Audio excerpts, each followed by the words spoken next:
ବାବୁ ମତେ କୁହନ୍ତୁ ବିଜେଡି ଭାଙ୍ଗିଲେ କଣ ଲାଭ ହବ ବିଜୁ ଲିଗାସୀ ବାଲାଙ୍କର? ବିଜେଡି ଭାଙ୍ଗିଲେ ହୁଁ। ବିଜେଡି ସିଏ ଭାଙ୍ଗିଲେ ଆଉ କିଏ?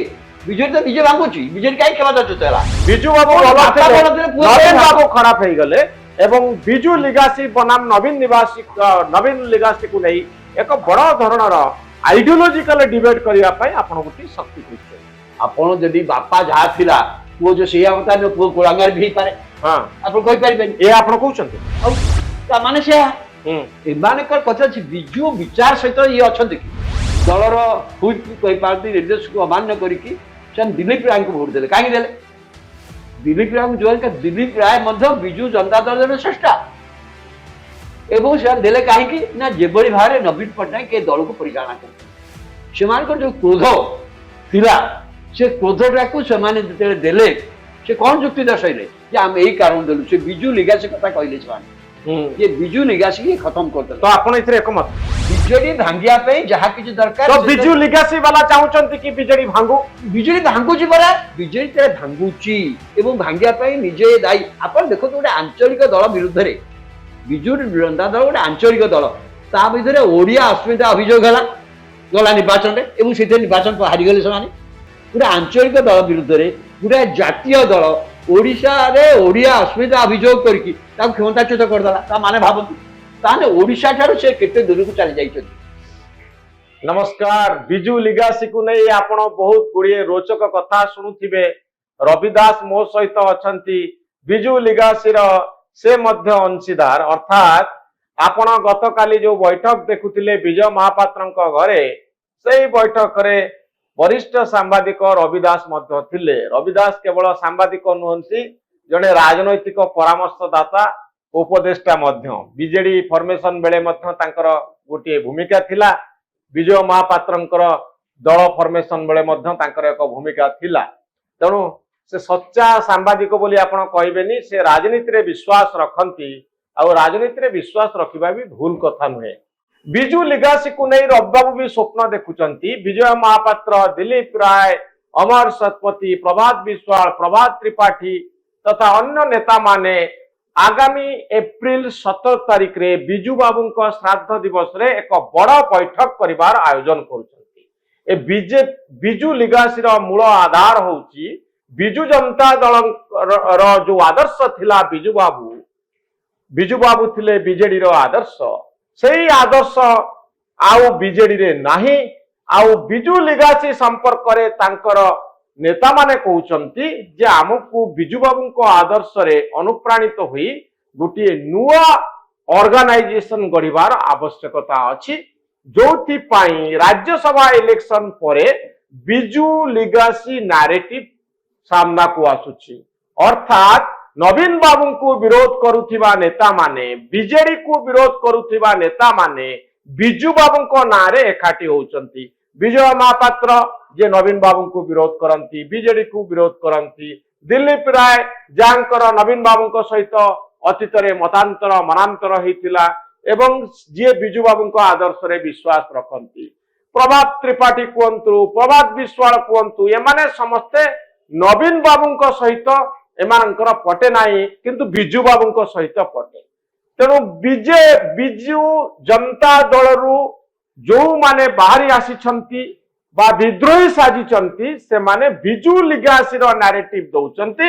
ରବିବାବୁ ସେଇ ବିଜୁ ଲିଗାସୀର ଉପଦେଷ୍ଟା। 17 ତାରିଖ ନାହିଁ ମୁଁ ସେ ବିଚାର ସାଙ୍ଗରେ ଅଛି, ବିଚାର ସହିତ ଅଛି, କିନ୍ତୁ ଆପଣ ତ ଏକଜୁଟ କରୁଛନ୍ତି ରବିବାବୁ ନେତାମାନଙ୍କୁ ଆଉ ଦୀକ୍ଷାନ୍ତ ଭାଷଣ ବି ଦଉଥିବେ। ନାଇଁ ଶୁଣନ୍ତୁ, ଆପଣ ଯୋଉ ଭାବରେ ବିଜୁ ଲିଗାସୀ ନଉଛନ୍ତି ବିଚାର, ମୁଁ ତାକୁ ଆହୁରି ଭିନ୍ନ ଭାବରେ ଦେଖୁଛି କଥାଟାକୁ। ଯେମିତି ଆପଣ କହିଲେ ମୁଁ ସାମ୍ବାଦିକ, କିନ୍ତୁ ମୁଁ ତା ପୂର୍ବରୁ ଗୋଟେ ରାଜନୈତିକ ଜୀବନ ଆରମ୍ଭ କରିଥିଲି। ଆପଣ ତ କଂଗ୍ରେସରେ ଥିଲେ। ମୁଁ ଯୋଉ କଂଗ୍ରେସରେ ମିଶିଥିଲି, ମୋର ପ୍ରଥମ କଂଗ୍ରେସ ମିଶିଥିଲି ଯେତେବେଳେ ବିଜୁ ବାବୁ କଂଗ୍ରେସ ପାର୍ଟିରେ ଥିଲେ। ବିଜୁ ବାବୁଙ୍କର କଟକ ବାସଭବନ ଆନନ୍ଦ ଭବନ ଯୋଉଟା କୁହାଯାଉଛି, ମୁଁ ସେଇଠି ପ୍ରଥମେ କଂଗ୍ରେସରେ ମିଶିଥିଲି ବିଜୁ ବାବୁଙ୍କ ଘରେ, ବିଜୁ ବାବୁଙ୍କ ସାମ୍ନାରେ। କାରଣ ବିଜୁ ବାବୁଙ୍କ ପାଇଁ ଯୋଉ ରିଭାଇଭାଲ ବିଜୁ ବାବୁ ସଚ୍ଚୋଟ କ୍ଷମତାଚ୍ୟୁତ ହେଇଥିଲେ। ବିଜୁ ଲିଗାସୀ ପାଇଁ ଆପଣ କଂଗ୍ରେସ ସରକାର ପ୍ରାସଙ୍ଗିକ। ପୁଣି କଂଗ୍ରେସ ପାର୍ଟିକି ରିଭାଇଭ କରିବେ, ବିଜୁ ପଟ୍ଟନାୟକ ଏଷ୍ଟାବ୍ଲିଶ ହେବେ, ସେଥିପାଇଁ ଗୋଟେ ସଭା ହେଇଥାଏ। ସେ ଛାତ୍ର ନେତା ନ ଆସିଲେ ମୁଁ ସଭା ହବ ନାହିଁ, କାରଣ ଛାତ୍ର ମାନେ ମତେ 1964 ଆପଣ ମସିହାରେ ସେତେବେଳେ ଛାତ୍ର ଥିଲେ। ଛାତ୍ର ନେତା ଥିଲି ଏବଂ ସେଇ ହିସାବରେ ଯୋଉ ଡକା ହେଇଥିଲା କି ଛାତ୍ର ନେତାକୁ ତା ଦେହରେ ମୁଁ ଯାଇଥିଲି ଏବଂ ସେଇଥିରେ ମୁଁ ଆନୁଷ୍ଠାନ ଭାବରେ କଂଗ୍ରେସ ପାର୍ଟି ସହିତ ସାମିଲ ହେଇଥିଲି। ତ ମତେ ତାପରେ କୁହନ୍ତୁ ବିଜୁ ବାବୁ ଛାଡିଗଲେ କଣ ଗଲେ କି ମୁଁ ଇନ୍ଦିରା ଗାନ୍ଧୀଙ୍କ ତ ସାଙ୍ଗରେ ମତେ କୁହନ୍ତୁ ରବି ବାବୁ, ଆଜିର ଦିନରେ ବିଜୁ ଲିଗାସି କଥା ଯେତେବେଳେ କୁହାଯାଉଛି, ଆପଣ ଏଇ ବିଜୁ ଲିଗାସିର ଗୋଟେ ପରାମର୍ଶଦାତା ଭାବରେ ନିଜକୁ ପରିଚୟ ଦେବା ପାଇଁ ଚାହୁଁଛନ୍ତି ବା ଉପଦେଷ୍ଟା ଭାବରେ, ପରାମର୍ଶ ମୁଁ ଉପଦେଷ୍ଟା ନୁହେଁ, କଥା ହଉଛି ଯେ ନେତାମାନଙ୍କୁ ଏକାଠି କରିବାରେ ଆପଣ ମଧ୍ୟ ବଡ ଭୂମିକା ନେଉଛନ୍ତି। ଓଡିଶାରେ ଦେଖନ୍ତୁ ଗୋଟେ ବଡ କଥା ଆପଣ ବି ନିଜେ ବିବ୍ରତ ହବା ଉଚିତ। ଓଡିଶାରେ ଯେମିତି କହିଲେ ବିଜୟ ମହାପାତ୍ର କଣ ବିଜେଡି ବିରୋଧୀ? ବିଜେଡିର ଷଷ୍ଠା ପରା ସିଏ। ସେ ନବୀନ ବିରୋଧୀ। ନବୀନ ବିରୋଧୀ ହେଲେ କାହିଁକି ନବୀନ ବିରୋଧୀ ହେଇଗଲେ ସିନା ନବୀନ ବିରୋଧୀ ନବୀନ ତାଙ୍କ ବିରୋଧୀ ହେଇଗଲା ବୋଲି କୁହନ୍ତୁ। ତାଙ୍କୁ ପରେ 2000 ମସିହାରେ ଟିକେଟରୁ ବଞ୍ଚିତ କରିଦେଲେ। ଯଦିଓ ସିଏ ବିଜେଡିର ପଲିଟିକାଲ ଆଫେୟାର୍ସ କମିଟିର ଚେୟାରମ୍ୟାନ ଥିଲେ। ବିଜୟ ମହାପାତ୍ର ଭୁଲ ଥାଇପାରେ। ଏଇ ଯୋଉ ବିଚାରଟା ବିଜୁ ପଟ୍ଟନାୟକ ଆଦର୍ଶ ବିଶ୍ୱାସ କରିବ ଏଇ କାମ ସେ କବ କରିବନି। ଦଳର ସଭାପତି ଦଳର ଯିଏ ପଲିଟିକାଲ ଆଫେୟାର୍ସ କମିଟିର ଚେୟାରମ୍ୟାନ ତାକୁ ଟିକେଟରୁ ବଞ୍ଚିତ କରିଦେବେ, କାହାକୁ ନ ଜଣେଇ କରିଦେବେ ନମିନେସନ କ୍ଲୋଜର 15 ମିନିଟ୍ ପୂର୍ବରୁ। ବିଜୁ ପଟ୍ଟନାୟକ ସାଙ୍ଗରେ ଯୋଉମାନେ ଥିଲେ ଯେତେ ଲୋକ ରାଜନୀତି କରିଛନ୍ତି ତାଙ୍କ ସହିତ ମତଭିନ୍ନ ହେଇଛି, ମତଭେଦ ହେଇଛି, ଲୋକ ତାର ତାଙ୍କ ବିରୁଦ୍ଧରେ ବି କହିଛନ୍ତି, କିନ୍ତୁ କାହାକୁ ସେ ଦଳରୁ 26 ବର୍ଷ ଦଳରୁ ବାହାର କରି ବାବୁ 26 ବର୍ଷ ପରେ କଣ ଆବଶ୍ୟକତା ପଡିଲା ବିଜୁ ଲିଗାସି ନାରେଟିଭ ପୁଣି ଆଣିବା ପାଇଁ ରାଜ୍ୟସଭା ଇଲେକ୍ସନ ପରେ ପରେ? ଏକଦମ ଆପଣ ଯୋଉ କହିଲେ ଗଲା ରାଜ୍ୟସଭା ନିର୍ବାଚନ, ଏଇଟା କାହିଁକି ଆ ପୂର୍ବରୁ ମଧ୍ୟ ମାନେ ଏକାଠି ହଉଥିଲୁ ଯେ ଓଡିଶାରେ ଗୋଟେ ବିକଳ୍ପର ଆବଶ୍ୟକତା ଅଛି। ଏଇ ସକାଶେ ଯେହେତୁ ବିଜୁ ଜନତା ଦଳଟା ଯୋଉ କ୍ରମ ଅବକ୍ଷ ପ୍ରକ୍ରିୟାରେ ଚାଲିଛି, ନବୀନ ପଟ୍ଟନାୟକ ଯାହା ଆଚରଣ ଯୋଗୁଁ ଯେଭଳି ଭାବରେ ଦଳଟାକୁ ଗୋଟେ ଅମଳତାନ୍ତ୍ରିକ ଦଳରେ ପରିଣତ କରିଦେଲେ, ତେଣୁ ବିଜେଡିର ତାଙ୍କ ସ୍ୱାର୍ଥ ସବୁ ନେଇକି ଯୋଉ ଅବକ୍ଷ ପ୍ରକ୍ରିୟାରେ ଗୋଟେ ବିକଳ୍ପର ଚିନ୍ତା ପାଇଁ ଆମେ ବସୁଥିଲୁ। କିନ୍ତୁ ତା ଭିତରେ ଯୋଉ ରାଜ୍ୟସଭା ନିର୍ବାଚନ ଆସିଲା, ଏଇ ରାଜ୍ୟସଭା ନିର୍ବାଚନ ଆପଣ ଦେଖିବେ ଯୋଉମାନେ ବିଜୁ ଜନତା ଦଳ କି ସଦସ୍ୟ ଦଳର ହୁଇପ୍ କହିପାରନ୍ତି ନିର୍ଦ୍ଦେଶକୁ ଅମାନ୍ୟ କରିକି ସେମାନେ ଦିଲ୍ଲୀପ ରାୟଙ୍କୁ ଭୋଟ ଦେଲେ। କାହିଁକି ଦେଲେ? ଦିଲ୍ଲୀପ ରାୟଙ୍କୁ ଯୋଉ ଦିଲ୍ଲୀପ ରାୟ ମଧ୍ୟ ବିଜୁ ଜନତା ଦଳର ଶ୍ରେଷ୍ଠ ଏବଂ ସେମାନେ ଦେଲେ କାହିଁକି ନା ଯେଭଳି ଭାବରେ ନବୀନ ପଟ୍ଟନାୟକ ଏ ଦଳକୁ ପରିଚାଳନା କରୁଛନ୍ତି, ସେମାନଙ୍କର ଯୋଉ କ୍ରୋଧ ଥିଲା ସେ କ୍ରୋଧଟାକୁ ସେମାନେ ଯେତେବେଳେ ଦେଲେ ସେ କଣ ଯୁକ୍ତି ଦର୍ଶାଇଲେ ଯେ ଆମେ ଏଇ କାରଣ ଦେଲୁ। ସେ ବିଜୁ ଲିଗାସି କଥା କହିଲେ ସେମାନେ ଯେ ବିଜୁ ଲିଗାସି ଖତମ କରିଦେଲେ। ତ ଆପଣ ଏଥିରେ ଏକମତ? କୋଉଥିରେ? ବିଜୁ ଲିଗାସି କ୍ରୋଧ ପ୍ରକାଶ କରି ନବୀନ ବାବୁଙ୍କ ଉପରେ ବିଜୁ ଲିଗାସିଙ୍କ ନାଁରେ ଭୋଟ ଦବା ଏହାକୁ ଆପଣ ସମର୍ଥନ କରୁଛନ୍ତି? ସମର୍ଥନ ନୁହଁ, ଏଇଟା ଗୋଟେ ତାଙ୍କର ଭୋଟ ଦବାର ଏଇଟା ଯୋଉ ରାଜନୈତିକ ଯୁକ୍ତି, ମୁଁ କହିଲି ସେ ରାଜନୈତିକ ଯୁକ୍ତି ସହିତ ମୁଁ ଏକମତ ଏଇ ଦୃଷ୍ଟିରୁ କାରଣ ଯେଭଳି ଭାବରେ ନବୀନ ପଟ୍ଟନାୟକ ବିଜୁ ପଟ୍ଟନାୟକଙ୍କର ଏଣ୍ଟାୟାର ବିଚାରଧାରା ଖାଲି ଆପଣ ଖାଲି ବିଜୁ ପଟ୍ଟନାୟକକୁ ନାଁକୁ ନେଇକି ଭାବନ୍ତୁନି। ବିଜୁ ରାଜନୀତି ବିଚାରଧାରା ମୁଁ କହିଲି କେମିତି ଭାବରେ ସେ ରାଜନୀତି କରୁଥିଲେ ଯୋଉଥିରେ ବିଜୁ ପରିବାର ଯେମିତି ଆପଣ ସଂଘ ପରିବାର ନାଁ ଶୁଣୁଛନ୍ତି, ଇଏ ବିଜୁ ପରିବାର। ଓକେ ରବି ବାବୁ, ଆପଣ କଣ ଚାହୁଁଛନ୍ତି ଯେ ବିଜେଡି ଭାଙ୍ଗୁ? ମୁଁ ଚାହୁଁନି ବିଜେଡି ଭାଙ୍ଗିବା ପାଇଁ ଯାହା କିଛି ଦରକାର ବିଜୁ ଲିଗାସି ବାଲା ଚାହୁଁଛନ୍ତି କି ବିଜେଡି ଭାଙ୍ଗୁ? ବିଜେଡି ଭାଙ୍ଗୁଛି ପରା, ବିଜେଡି ଭାଙ୍ଗୁଛି ଏବଂ ଭାଙ୍ଗିବା ପାଇଁ ନିଜେ ଦାୟୀ। ଆପଣ ଦେଖନ୍ତୁ ଗୋଟେ ଆଞ୍ଚଳିକ ଦଳ ବିରୁଦ୍ଧରେ ବିଜୁ ଜନତା ଦଳ ଗୋଟେ ଆଞ୍ଚଳିକ ଦଳ, ତା ଭିତରେ ଓଡିଆ ଅସ୍ମିତା ଅଭିଯୋଗ ହେଲା ଗଲା ନିର୍ବାଚନରେ ଏବଂ ସେଥିରେ ନିର୍ବାଚନ ହାରିଗଲେ ସେମାନେ। ଗୋଟେ ଆଞ୍ଚଳିକ ଦଳ ବିରୁଦ୍ଧରେ ଗୋଟେ ଜାତୀୟ ଦଳ ଓଡିଶାରେ ଓଡିଆ ଅସ୍ମିତା ଅଭିଯୋଗ କରିକି ତାକୁ କ୍ଷମତାଚ୍ୟୁତ କରିଦେଲା। ତା ମାନେ ଭାବନ୍ତୁ, ତାହେଲେ ଓଡିଶା ଠାରୁ ସେ କେତେ ଦୂରକୁ ଚାଲି ଯାଇଛନ୍ତି। ବିଜୁ ପଟ୍ଟନାୟକ କଣ? ବିଜୁ ପଟ୍ଟନାୟକ ଯଦି ଆପଣ ତାଙ୍କ ରାଜନୀତିକ ଲକ୍ଷ୍ୟ କରିଥିବେ ସେ ବହୁତ ଦିନ କମ ଦିନ କ୍ଷମତା ରହିଛନ୍ତି, ନବୀନ ପଟ୍ଟନାୟକ ଭଳିଆ ଏତେ ଦିନ କ୍ଷମତାରେ ନାହାନ୍ତି। କିନ୍ତୁ ଓଡିଆ ରାଷ୍ଟ୍ରୀୟତାର ପ୍ରେରଣା ଜାତୀୟତାର ପ୍ରେରଣା ସବୁବେଳେ ଦେଇଛନ୍ତି। ଯେମିତି ମୁଁ ତାଙ୍କୁ ଭାବେ ଯେମିତି ଆପଣ ମଧୁବାବୁଙ୍କୁ ଦେଖୁଛନ୍ତି, ଯେମିତି ଗୋପବନ୍ଧୁ ବାବୁଙ୍କୁ ଦେଖୁଛନ୍ତି, ଡକ୍ଟର ହରକୃଷ୍ଣ ବିଜୁ ପଟ୍ଟନାୟକ ସେଇ ଧାରାର ଜଣେ ନେତା ଯିଏକି ଓଡିଆ ରାଷ୍ଟ୍ରୀୟତା ଭାବନା ରାଜନୈତିକ ଜୀବନରେ ବରାବର ଚଳେଇଥିଲେ। ତ ମତେ କୁହନ୍ତୁ ଏବଂ ତାର ବିରୋଧୀ କାମ ଗୁଡାକ ଯେତେ ମୁଁ କହିଲି ପରିବାର ଗୋଟା ଲୋକ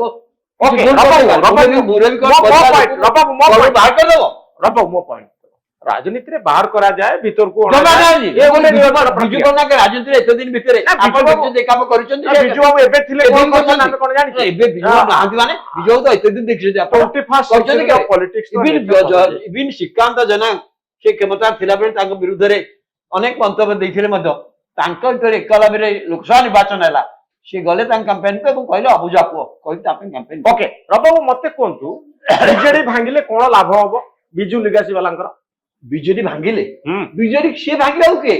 ବିଜେଡି ତ ନିଜେ ଭାଙ୍ଗୁଛି ବିଜେଡି କାହିଁ କ୍ଷମତାଚ୍ୟୁତ ହେଲା ବିଜେଡି ଯଦି ଭାଙ୍ଗୁଛି ବିଜେଡି ଯଦି ଗୋଟେ ଆଦର୍ଶ ବିଚାର ଉପରେ ନ ରହିବ ଏ ଦଳର ବର୍ତ୍ତମାନ ବିଚାର କଣ ନା ଆମେ କିଛି ବିକାଶ କରିଦେଇଛୁ ଆମେ ଦିଟା ପୋଲ କରିଦେଇଛୁ ଗୋଟା ପୋଲରେ ଗୋଟା ରାଜନୈତିକ ବିଚାର ଆସେନି ରାଜନୈତିକ ବିଚାର ପାଇଁ ଆହୁରି ବହୁତ କଥା ଦରକାର ତ ବାବୁ ବିଜୁ ଲିଗାସିର କଣ ମୂଳ ଲକ୍ଷ୍ୟ ହଉଛି ବିଜେଡି କୁ ଭାଙ୍ଗିବା ବିଜେଡି କି କାହିଁ ଭାଙ୍ଗିବା ବିଜେଡି ନୁହଁ ବିଜେଡି ଯୋଉ ଲକ୍ଷ୍ୟରେ ବିଜେଡି ହେଇଥିଲା ବିଜୁ ପଟ୍ଟନାୟକ ଚିନ୍ତାଧାରା ଉପରେ ବିଜୁ ଜନତା ଦଳ ହେଇଥିଲା ସେଇପାରେ କଂଗ୍ରେସକୁ ହଟିବା ପାଇଁ କରାଗଲା ସେତେବେଳେ ବିଜେପି ସାଙ୍ଗରେ ଭେଟ ବି ହେଲା କିନ୍ତୁ ଯୋଉ ବିଚାର ଉପରେ ହେଇଥିଲା ସେ ବିଚାରଟା ଅଛି କି ବିଚାର ଖାଲି ବିଜୟ ମହାପାତ୍ର ନୁହନ୍ତି ଆପଣ ନଳିନୀ ମହାନ୍ତିକୁ ଡିସମିସ୍ କରିଦିଅ ତ ବାବୁ ଆପଣ ଯେହେତୁ ଆପଣ କାଲି ଦେଖିଲେ ଇଏ ଓଟିଭି କଲା ନଳିନୀ ମହାନ୍ତିଙ୍କ ଯାହା ବାହାଘରରେ ନିଜେ ବିଜୁ ପଟ୍ଟନାୟକ ତାଙ୍କ କାର୍ଡ ଲେଖିଥିବେ ମୁଖ୍ୟ ଶୁଭେଚ୍ଛାରେ ପ୍ରଥମ ବ୍ୟକ୍ତି ହଉଛନ୍ତି ବିଜୁ ପଟ୍ଟନାୟକ ଏବଂ ପରିବାର ଦାମୋଦର ରାଉତ ଅବଗତ ତାଙ୍କ ପରିବାର ଲୋକମାନେ ତାଙ୍କ ପରିବାରର ଯିଏ ଆପଣ ବଢିଆ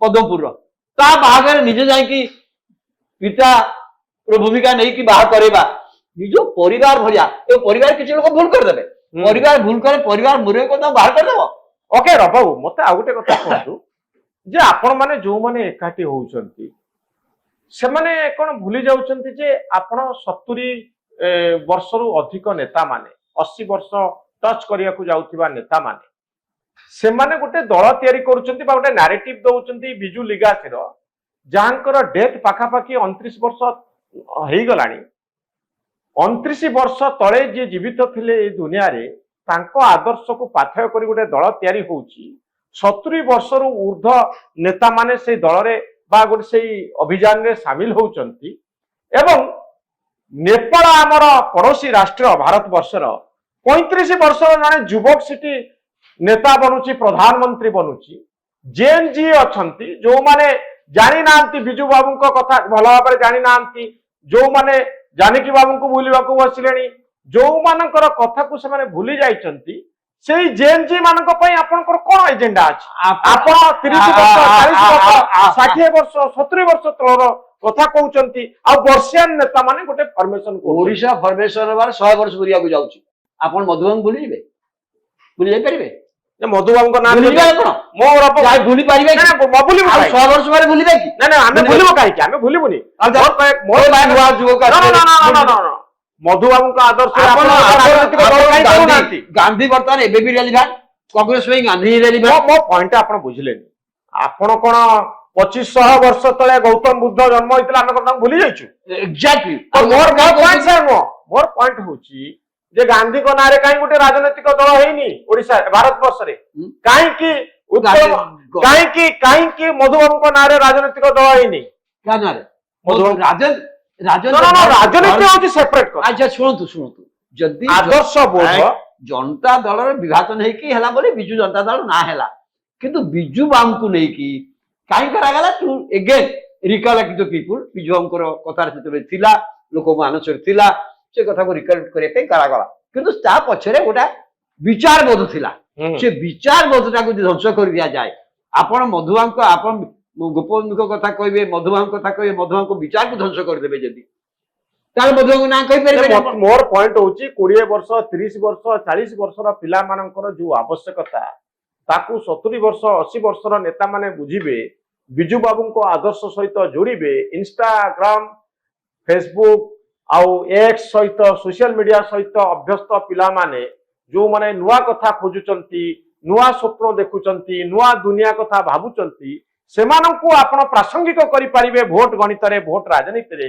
এইটা আপনাকে কেমতি লাগুচি এই বিজু লিগাসি প্রসঙ্গ যদি ଏହା ଏକ ରାଜନୈତିକ ନବୀନ ମନା ବୟସ କେତେ ଆପଣ କହୁଛନ୍ତି ସେ ପ୍ରାସଙ୍ଗିକ ନା ନାହିଁ ନବୀନ ବାବୁ କୋନ ସେଇ ବାଟ ଦେଇ ଆସିଛନ୍ତି ନବୀନ ବାବୁ ସେଇ ବାଟ ନୁହଁ ଗୋଟେ ଜର୍ଣ୍ଣିରେ ଚାଲିଛନ୍ତି ମୋର କଥା କହୁଛୁ ତାଙ୍କ ବୟସ 50 ବର୍ଷଙ୍କ ବୟସ କେତେ କଥା ସେଠି ନୁହେଁ କଥା ନରେନ୍ଦ୍ର ମୋଦି ଆଉ ନବୀନ ବାବୁ ନରେନ୍ଦ୍ର ମୋଦି କୋନ ବିଜେପିର ପ୍ରତିଷ୍ଠାତା ବିଜେପି ଗୋଟେ ଜର୍ଣ୍ଣିରେ ଚାଲିଛି ଆପଣ ମୋର କଥା ହଉଛି ଏଇ ଯୋଉ ଲୋକମାନେ ଆପଣ ବ୍ୟକ୍ତି ବର୍ତ୍ତମାନ ଏଇ ଯୋଉ ବ୍ୟକ୍ତି ମାନଙ୍କର ବୟସ ହେଇଗଲାଣି କଥା କହୁଛନ୍ତି ଏଇ ବ୍ୟକ୍ତି ମାନେ ପଇସା ହେଇଗଲେ ଏଇ ଯୋଉ ମାନେ ବ୍ୟକ୍ତିକୁ ଆସୁଛନ୍ତି ସେମାନଙ୍କର ବୟସ ଆପଣ କହୁଛନ୍ତି କିନ୍ତୁ ତାଙ୍କ ସହିତ ତାଙ୍କର ଇଣ୍ଟାୟାର ଗୋଟେ ବଂଶଧର ଇଣ୍ଟାୟାର ଗୋଟେ ବିଜୁବାବୁଙ୍କ ବିଚାର ବିଶ୍ୱାସ କରୁଥିବା ଶହ ଶହ ଅଛନ୍ତି ଯୁବକ ଅଛନ୍ତି ଛାତ୍ର ଅଛନ୍ତି ସେମାନେ ଆସିବେ ଏଇ ବିଜୁ ଲିଗାସି ଭିତରକୁ ଛାତ୍ର ଆସିବେ ଆପଣ ଯୋଉ 8 ଜଣ ଲୋକ ଭୋଟ ଦେଲେ ଦିଲ୍ଲୀପ ରାୟଙ୍କୁ ସେମାନେ ବିଜୁ ଲିଗାସୀର ଫୋଲ୍ଡ ଭିତରକୁ ଆସିବେ। ତା ଭିତରୁ ଅଧିକାଂଶ ୟଙ୍ଗ, ତା ଭିତରୁ ଅଧିକାଂଶ ହଉଛନ୍ତି ୟଙ୍ଗ। ଆପଣ ଦେଖନ୍ତୁ, ଆପଣ Okay. ବିଜୟ ପୁଅ କୁହନ୍ତୁ, ଆପଣ ଆପଣଙ୍କର- ପ୍ରତିଭାଙ୍କ ପୁଅ କୁହନ୍ତୁ, ଆପଣ ଆପଣ କୀର୍ତ୍ତନରୁ ଆପଣଙ୍କ ଏମଏଲଏ କଥା କୁହନ୍ତୁ, ତା ବୟସ କେତେ? ରବି ବାବୁ ଏମାନେ ଆପଣ କୁହନ୍ତୁ, ଆପଣ ଯେତେ ଲୋକ ଆପଣଙ୍କର ପରାମର୍ଶଦାତା ଭାବରେ ଏଇଆ ପରାମର୍ଶ ଦଉଛନ୍ତି ବା ବାହାରେ ରହି ରାଜନୀତିକୁ ଦେଖୁଥିବା ବ୍ୟକ୍ତି ହିସାବରେ ଏଇଆ ଚାହୁଁଛନ୍ତି ଯେ ବିଜୁ ଲିଗାସୀ ନାଁରେ ଏକ ଦଳ ହଉ, ରାଜନୈତିକ ଦଳ। ପୁଣି ତ କହିଲେ ମୁଁ ଦଳ କଥା ଜମା କହିବି। ମୋର କଥା ହଉଛି ବିଜୁଙ୍କ ବିଚାରଟାକୁ ଗୋଟେ ଉଜ୍ଜୀବିତ କରିବାର ଉଦ୍ୟମ ଏ ରାଜନୈତିକ ଦଳ ମାଧ୍ୟମରେ ଉଜ୍ଜୀବିତ କରିବେ କି? ଏ ରାଜନୈତିକ ଦଳ ହେଲାଣି କି? ହବାକୁ ଯାଉଛି କି? ହବାକୁ ଯାଉଛି କି? ହବାକୁ ଯାଉଛି କି? ବିଚାରକୁ ଯେପରି ଭାବରେ ହତ୍ୟା କରାଯାଇଛି ଓଡିଶାରେ, ଆପଣ ଗୋଟେ କ୍ଷମତା ରହିଗଲେ ବୋଲି ଆପଣ ସବୁ ଭୁଲି ଯାଉଛନ୍ତି। ଆପଣ ଯେହେତୁ ଆପଣ କ୍ଷମତା ରହିଗଲେ ଏବଂ ସେଇଟା କ୍ଷମତା ଆଧାରିତ ଦଳ କରିଦେଲେ ଏବଂ କ୍ଷମତା ବିରୁଦ୍ଧରେ କେହି କିଛି କୁହନ୍ତିନି, ଆପଣ ଭାବିଲେ ସେଇଟା ଠିକ? ସେଇଟା ଠିକ ନୁହେଁ। ଓକେ ରବି କିନ୍ତୁ ବିଜୟ କ୍ଷମତା ନଥିଲେ ସେଦିନ, କିନ୍ତୁ ତାଙ୍କ ବିଚାରଟା କାହିଁ ରହିଛି? ବାବୁ ମୋର ଯୋଉ ପରିବାର ସେ ଗଢିଥିଲେ, ସେ ପରିବାରକୁ ଗୋଟିଏ ଗୋଟିଏ କରି ଧ୍ୱଂସ କରାଗଲା। କାହିଁ କରାଗଲା? ରବି ବାବୁ ମୋର ପଏଣ୍ଟ କିନ୍ତୁ ସେୟା ନୁହଁ। ମୋର ପଏଣ୍ଟ ହଉଛି ଯେ ଅନେକ ବିଚାରଧାରା ଏ ପୃଥିବୀ ପକ୍ଷକୁ ଆସିଛି, ପୁଣି ଉଭେଇ ଯାଇଛି। କିନ୍ତୁ ଯଦି ଗୋଟିଏ ପ୍ରତିବାଦରୁ ଗୋଟିଏ ବିଚାରଧାରା କଥା ଆମେ ଚିନ୍ତା କରୁଛୁ, ନବୀନ ବାବୁଙ୍କ ବିରୁଦ୍ଧରେ ପ୍ରତିବାଦକୁ ତୀବ୍ର କରିବା ପାଇଁ ଆଉ ଗୋଟିଏ ବିଚାରଧାରାକୁ ଆମେ ସାମ୍ନାକୁ ଆଣୁଛୁ, ସେତିକି ବେଳେ ମୁଁ କହିବା ପାଇଁ ଚାହିଁବି, ଯଦି ବିଜେଡିକୁ ବା ନବୀନ ପଟ୍ଟନାୟକଙ୍କୁ ଆପଣ ଜବାବ ଦେବା ପାଇଁ ଚାହୁଁଛନ୍ତି, ଏହାର ଉତ୍ତର ଏହା ନୁହେଁ କି ଯେ ଆପଣ ଏକ ରାଜନୈତିକ ଦଳ ପାଇଁ ଚିନ୍ତା କରିବେ। ଭୋଟ ରାଜନୀତିରେ କହିବେ ବିଜୁଙ୍କ ଆଦର୍ଶ ବନାମ ନବୀନଙ୍କ ଆଦର୍ଶ। ଏଇଠି ହଉଛି ବିଜୁ ବାବୁଙ୍କ ଆଦର୍ଶ, ଯିଏ ନବୀନ ବାବୁଙ୍କ ଆଦର୍ଶ ପ୍ରତିଷ୍ଠା ହବାର 24 ବର୍ଷର କ୍ଷମତା ରାଜନୀତି ପରେ ଇଏ ଗୋଟେ ନୂଆ ଆଇଡିଓଲୋଜିକୁ ନେଇ ଆମେ ଆସୁଛୁ। ଆରେ ବାପା ପୁଅ ଠାରୁ ଭଲ, ଏଇ କଥା ଆପଣ କହିଲେ ଲୋକଙ୍କୁ। ବିଜୁ ଜନତା ଦଳ ମଧ୍ୟ ସେଇ ଆଦର୍ଶକୁ ଆସିପାରେ। ଏଇ ଯୋଉ ହଉଛି ଏଥିରେ ବିଜୁ ଜନତା ଦଳ ମଧ୍ୟ ସେ ଗୋଟେ ଛୋଟିଆ କଥା ଆପଣଙ୍କୁ ମନେ କହୁଛି। ଧରନ୍ତୁ ବୈଜୟନ୍ତ ପଣ୍ଡାଙ୍କ ମା ଇଲା ପଣ୍ଡା ଏଥିରେ ରାଜ୍ୟସଭା, ବିଜୁବାବୁ ମୁଖ୍ୟମନ୍ତ୍ରୀ, ସେ ଚାହିଁଥିଲେ ତ ଯାହାକୁ ରାଜ୍ୟସଭା ପଠାଇଲେ, ବର୍ତ୍ତମାନ ଯେମିତି ରାଜ୍ୟସଭା ମୁଖ୍ୟମନ୍ତ୍ରୀ ଘୋଷଣା କରିଦେଲେ, ନବୀନ ପଟ୍ଟନାୟକ ଘୋଷଣା କରିଦେଲେ ଇଏ ରାଜ୍ୟସଭାକୁ ଯିବ, ସିଏ ଜଗା ଯାଉ ପଗା ଯାଉ କାହାର କିଛି କହିବାର ନାହିଁ। ସେତେବେଳେ ଚାହିଁଥିଲେ ଇଲା ପଣ୍ଡାକୁ ସେ ପଠେଇ ଦେଇ ପାରିଲେ, ସେ ଯୋଉ ମନସ୍ଥ କରିଥିଲେ। କିନ୍ତୁ ସେ କଣ କହିଲେ ଇଲା ପଣ୍ଡାଙ୍କୁ?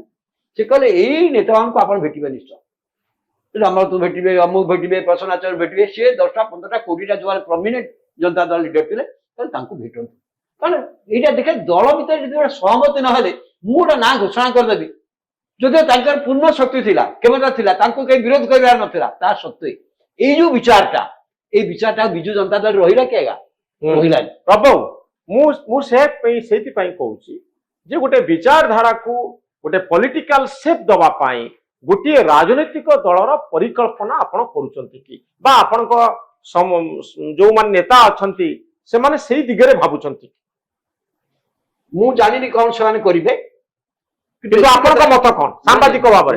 ହବା ଦରକାର ଗୋଟେ ବିଚାର ହଉଛି ଯେ ଏଇ ବିଚାର ତ ଆଧାରରେ ହେଇଥିଲା ବିଜୁ ଜନତା ଦଳ, କିନ୍ତୁ ସେ ବିଚାରଟାକୁ ଦଳ ରକ୍ଷା, ସେ ଭାବି ଆମେ କ୍ଷମତା ପାଇଗଲୁ ସେଇଟା ଯଥେଷ୍ଟ ହେଇଗଲା ନା। ଏଇ ବିଚାରଟାକୁ ଯଦି ରଖିଥାନ୍ତେ ଇଏ ଗୋଟେ ସ୍ଥାୟୀ ଭାବରେ ଗୋଟେ ରାଜନୈତିକ ଇଏ ହବ କି ପଲିଟିକାଲ ସେପ୍ ନବ କି? ପଲିଟିକାଲ ସେପ୍ କରି ବିଜୁ ଜନତା ଦଳ ଆସି ହବ, ବିଜୁ ଜନତା ଦଳ ବିଜୁ ଲିଗାସୀ, ଆରେ ବିଜୁ ଜନତା ଦଳ ତା ଭୁଲ ସଂଶୋଧନ କରିପାରେ, ପୁରା ବଦଳି ଯାଇପାରେ ଯେ ନାଇଁ ଏଇ ଯୋଉ ରାସ୍ତାରେ ଯାଇଛୁ ଆମେ ଭୁଲ ରାସ୍ତାରେ, ଆମେ ଠିକ ରାସ୍ତାରେ ଯିବା। ମୁଁ ଆପଣଙ୍କୁ ଗୋଟେ କହୁଛି, ଓଡିଶାର ସମ୍ପତ୍ତି ହଉଛି ଖଣିଜ ସମ୍ପଦ। ଖଣିଜ ବିଷୟରେ ନବୀନ ବିଜୁ ପଟ୍ଟନାୟକ ଆପ୍ରୋଚ କରିଥିଲା। ବିଜୁ ପଟ୍ଟନାୟକଙ୍କର ଓଡିଶାର ଖଣି ବିଷୟରେ ଆଙ୍କ ଇ ଭାବୁଛନ୍ତି ଆମେ 5ଟା ଖଣି ଖୋଲି ଦେଇଛୁ, 5ଟା ଇଏ କରିଦେଇଛୁ। ବିଜୁ ପଟ୍ଟନାୟକ ଗୋଟେ ଷ୍ଟିଲ ପ୍ଲାଣ୍ଟ କରିବେ, ଆମେ 50ଟା 5ଟା ଷ୍ଟିଲ ପ୍ଲାଣ୍ଟ କରିଦେଇଛୁ। ଏଇଟା ବିଜୁ ପଟ୍ଟନାୟକ ଆଦର୍ଶ, କିନ୍ତୁ ତା ନୁହେଁ। ଓଡିଶାର ଖଣିଜ ସମ୍ପଦ, ଓଡିଶାର ଖଣିଜ ସମ୍ପଦ ହେଇକି ଅଛି କି ଆଉ ନାହିଁ? ବିଜୁ ପଟ୍ଟନାୟକ ସେଇଟା ଚାହିଁଥିଲେ।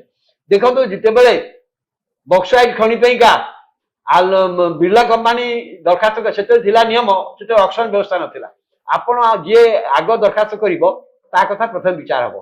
ସିଏ ବିର୍ଲା କମ୍ପାନୀ ଦରଖାସ୍ତ କରିବା ପୂର୍ବରୁ ସି ଓମିସିକୁ ଡାକିଲେ ତମେ ଗୋଟେ ଦରଖାସ୍ତ କର, ସି ଓମିସିକି ସେଟା ଚାଲିଗଲା। ବିର୍ଲା ସେତେବେଳେ ନିୟମ ଥିଲା ସେୟା, ବର୍ତ୍ତମାନ ତ ହେଇଗଲାନି ଅକ୍ସନ ବ୍ୟବସ୍ଥା। ତେଣୁ ସେଇ ଯୋଉ ଦିଶୁ, କାରଣ ସେ ଚାହୁଁଥିଲେ ଓଡିଶାର ସମ୍ପତ୍ତି ଓଡିଶା ହାତରେ ରହୁ, ଓଡିଶା ତାକୁ ଭାବିବ କିପରି ବ୍ୟବହାର କରିବ। ଓଡିଶା ସମ୍ପତ୍ତିକି ଅନ୍ୟ ହାତକୁ ଟେକି ଦେଇକି ଆମେ କିଛି ଖଣି ରାଜସ୍ୱ ପାଇଛୁ ବୋଲି ଖୁସି ହବାର କିଛି ନାହିଁ। କଥା ହଉଛି ଓଡିଶା ସମ୍ପତ୍ତି ଓଡିଶା ଉପକାରରେ ଲାଗୁଛି। ଆପଣ କଣ ହଉଛି ବର୍ତ୍ତମାନ କୋଇଲାକୁ ନେଇକି ଆମର ଲୋକ ବଞ୍ଚି ପାରୁନାହାନ୍ତି କୋଇଲା ଖଣିରେ, କିନ୍ତୁ ଆମେ କଣ କଲେ କୋଇଲା ବି ଉପଯୋଗ ହବ କିନ୍ତୁ ଲୋକ ହିଁ ବଞ୍ଚିବେ। এইটাকে আমি କରିପାରୁଛୁ କି? এবং କେତେ ଖଣି ଆମେ ନବୁ केती खणी आमे खणी करके 20 और 30 वर्ष सब खणी शेष कर देबु ताटू करि परिबुनी ए विषय ओडिसा कोन विचार अछि बिजू पटनायक से विचार थिला हाँ खनिज संपद संपर्क किंतु ए विचार वर्तमान नाही आम भावचे आमे गाम में से बिजू पटनायक गोटे बंदर करथले आमे दिटा प्राइवेट बंदर करथलु तो ये कौन बीजेपी समर्थित दल भाव में काम करिवो बा गोटे राजनीतिक शक्ति भाव में काम करिवो बिजू विचार मंच जेहेतु दिलीप राय अछंती कालीर मीटिंग रे से थिले काले मीटिंग रे थिले से बीजेपी समर्थित स्वाधीन प्रार्थी सर जाइछंती किंतु तो बीजेपी रो समर्थन रहइबो कि बिजू लिगासी प्रति नाही नाही बिजू लिगासी प्रति देखंतु बिजू पटनायक विचारधारा आ विजय विचारधारा परस्पर विरोधी मु जति जानि छी हां से गोटा विचारधारा लोक नुहति किंतु एई जो लोक माने जदि बीजेपी हेबा कथा ताले ए लोक तो सीधा बीजेपी रे जॉइन करते काय जॉइन करना बीजेपी रे जोग दबारे कोन असुविधा अछि तो बीजेपी प्रति एमानकर समर्थन रहइबो बा सेमति गोटे क्लाइंट जो विचार रे बिजू जनता दल माने करिथिले बा बिजू जनता दल सृष्टि हेइतिला बिजू पटनायक जो विचारधारा उपरे से धाराटा एबे बद उज्जीवित अछि सेटा को टिके आउरी अधिक बेसिकली आपण कहबे जे बापा भलो थिले पुओ खराब हे गले बिजू बाबू भलो थिले नवीन बाबू खराब हे गले एवं बिजू लिगासी बनाम नवीन लिगासी को नहीं एक बड़ धरणर आइडियोलॉजिकल डिबेट करिया पई आपण गुटी शक्ति खोजछन आपण जदी बापा जहा थिला वो जो सेया होता न पुओ कोलांगार भी पारे हां आपण कहि परिबेन ए आपण कहउछंती औ ता माने से एमानकर कथा छी बिजू विचार सहित ये अछंती कि बिजू पटनायक राजनीतिक विचार सहित नवीन पटनायक केबे नथिले बा बिजू पटनायक परिवार लोक सिरिछ तांको पुओ निश्चय छी किंतु बिजू परिवार कहले बिजू पटनायक परिवार नुहे कारण बिजू पटनायक परिवार पार नथिले ए माने बिजू पटनायक आवर्तमान रे आइले नवीन पटनायक को दलर सभापति भारे कले किंतु जो विचारटा हेतरा सेते मु जानि छी ए विचार नवीन पटनायक नथिले ए जो ओडिसा रे गोटे परिबा आंचलिक दल तो 27 तारिख रे कोन हो पे जाउची नवीन सभापति हेले दोसरा कथा तो विचार से थिले कि 27 तारिख रे कोन हो पे जाउची रब नहीं नहीं सेटा साधारण दली सभा सेतरे बिजू पटनायक परिवार सहित जड़ित किछि पुरुखा लोक अछंती जो उनको सम्मानित मध्य करा जिवो ता छडा ए बिजू विचारटा को आगे न पाई ओडिसा रे जोटा बर्तमान मारी देवा प्रयास चली ताकू पुणी पुनर्जीवित करने को पाई कौन कौन माध्यम दरकार किपर भार ओडिसा रे हेई पारिबो चारिआडे सेति मध्य उपाय हो एटा हुए तो ओडिसा नागरिक मंच करूची ए नागरिक मंच गोटे पॉलिटिकल प्लेटफॉर्म हेनी नागरिक मंच गोटे प्लेटफॉर्म खाली साधारण प्लेटफॉर्म भाव में एटा लोक मानकर पहुंचाऊ चेष्टा करियो लोक को मत नब लोक कौन कहउचंदी नब लोक को आहुरी जोगाजोग करियो से दिन पर 2000 लोक एकजुट हे सारा ओडिसा रु 2000 लोक जो बिजू विचार के साथ गरे अछन बा बिजू पटनायक संगे किछि काम भी करथिले से सारा ओडिसा रु आछथि से कोरापुट आरंभ करी मयूरभंज पर्यंत विभिन्न अंचल आछथि तेणु से आसिकी तो बसिबे निष्पत्ति करिवे जे आगु आमे केमति जिबा बिजू लिगासी रो भविष्य तो कोन हबो हुए तो एक राजनीतिक दल भावरे बिजू लिगासी आसी पारे जहा राज्यसभा इलेक्शन पर ठारू बिजू जनता दल मन सेठी आसी पारे बिजू जनता दल मन सेठी आसी पारे गोटे नारे पारे गोटे नुआ नारेटिव तयारी करा जाईची राज्यसभा इलेक्शन पर ठारू एवं एई नारेटिव टी एक राजनैतिक शक्ति भावरे ओडिसा को आसी पारे बा ओडिसा रे लोकंको पाखरे पहुंची पारे यार यथेष्ट संभावना रही अपेक्षा करिबा जे 17 तारिख दिन बिजू लिगासी रे विश्वास करुथिबा नेता माने कोन कहउचंती आ रोड मैप केमिति तयारी करूचंती एग्जैक्टली बहुत धन्यवाद श्रीत रविदास आपनकर मतामत पाए धन्यवाद।